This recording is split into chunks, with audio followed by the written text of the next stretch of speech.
முருகனின் 6 படை வீடுகள் ஒவ்வொன்றுக்கும் தனிப்பட்ட சிறப்புகள் உண்டு.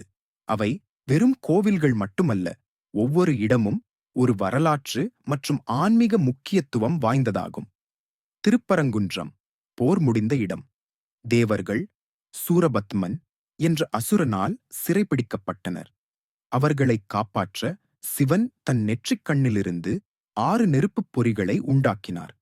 அந்த நெருப்புப் பொறிகள் சரவணப் பொய்கை என்ற குளத்தில் 6 குழந்தைகளாக மாறின. அந்த 6 குழந்தைகளையும் கார்த்திகை பெண்கள் வளர்த்து வந்ததால் அவர் கார்த்திகேயன் என்று அழைக்கப்பட்டார். ஒரு நாள் பார்வதி தேவி 6 குழந்தைகளையும் ஒன்றாக அணைத்தபோது 6 முகங்களுடன் ஒரே உருவம் கொண்ட முருகன் தோன்றினார். அவர் வளர்ந்த பிறகு தேவர்களைக் காக்கும்படி வேண்டி சூரபத்மனை போரிட்டு வென்றார்.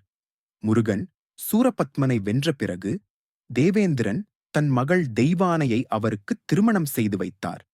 அந்த திருமணம் நடந்த இடமே திருப்பரங்குன்றம். திருச்செந்தூர் போர் நடந்த இடம்.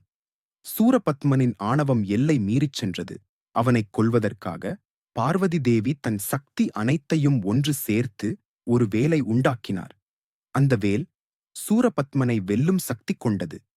முருகப்பெருமான் அந்த வேலைக் கொண்டு கடலுக்குள் ஒளிந்திருந்த சூரபத்மனுடன் போர் புரிந்தார். கடலில் ஒளிந்திருந்த சூரபத்மனை முருகப்பெருமான் தன் வேல் கொண்டு 2ஆகப் பிளந்தார். பிளக்கப்பட்ட 2 பாகங்களும் சேவலும் மயிலுமாக மாறின. சேவல் முருகனின் கொடியாகவும் மயில் அவருடைய வாகனமாகவும் மாறின. அந்த போர் நடந்த இடமே திருச்செந்தூர். பழனி பிழை நீக்கிய இடம். ஒருமுறை சிவன் பார்வதி மற்றும் அவர்களின் 2 மகன்களான கணபதி மற்றும் முருகனுக்கு ஒரு போட்டி வைத்தார். உலகை யார் முதலில் சுற்றி வருகிறாரோ அவருக்கே ஞானப்பழம் கிடைக்கும் என்று அறிவித்தார். முருகன் தன் மயில் வாகனத்தில் ஏறி உலகத்தைச் சுற்றி வரக் கிளம்பினார். ஆனால் விநாயகர் மிகவும் புத்திசாலி. அவர் தன் பெற்றோரைச் சுற்றி வந்து உலகம் என்பது பெற்றோர்தான் என்று கூறினார். விநாயகரின் அறிவைக் கண்டு வியந்து சிவனும் பார்வதியும் ஞானப்பழத்தை அவருக்குக் கொடுத்தனர். வெகுநேரம் கழித்து வந்த முருகன் ஞானப்பழம் விநாயகருக்கு கிடைத்ததைக் கண்டு கோபம் கொண்டார்.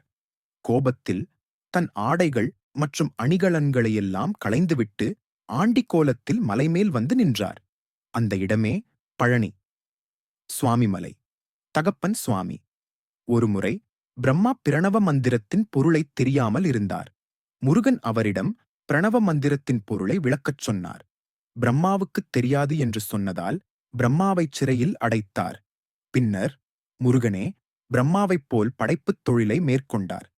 சிவபெருமான் பிரம்மாவை ஏன் சிறையில் அடைத்தாய் என்று முருகனிடம் கேட்டபோது பிரணவ மந்திரத்தின் பொருளைச் சொன்னால் விடுவிப்பேன் என்று கூறினார்.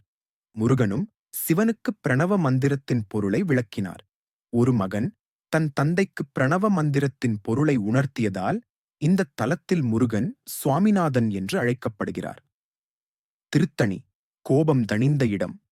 சூரபத்மனை வென்ற முருகன் தன் கோபத்தைத் தணித்து அமைதியடைந்த இடம் திருத்தணி. முருகன் ஒரு முனிவராக இங்கு வந்து தங்கினார். முருகனின் மனைவியான வள்ளி இங்கிருந்துதான் வந்ததாக கூறப்படுகிறது.